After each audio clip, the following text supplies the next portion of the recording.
शिक्षणच समाज परिवर्तनाचे प्रभावी साधन. प्राध्यापक सचिन कांबळे, टाकवडे येथे फुले शाहू आंबेडकर विचार मंचच्या वतीने व्याख्यानमाला. समाजातील व्यसनाधीनता आणि अंधश्रद्धा दूर ठेवून शिक्षणाच्या माध्यमातून व्यक्तिमत्व घडवणे आवश्यक आहे. शिक्षण हे वाघिणीचे दूध आहे, ते जो पितो तो गुरगुरल्याशिवाय राहत नाही, असे प्रतिपादन घोडावत कॉलेज ओलिम्पियाडचे प्राध्यापक सचिन कांबळे यांनी केले. टाकवडे, तालुका शिरोळ येथे फुले शाहू आंबेडकर विचार मंचच्या वतीने आयोजित व्याख्यानमालेत समाज प्रबोधन आजची गरज या विषयावर ते बोलत होते.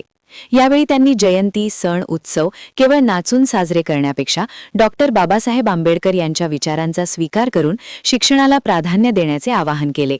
डिजिटल माध्यमांचा वाढता प्रभाव, सामाजिक दबाव आणि स्पर्धा यामुळे मुलांना योग्य संस्कार देणे आज अधिक गरजेचे झाले आहे, असेही त्यांनी नमूद केले.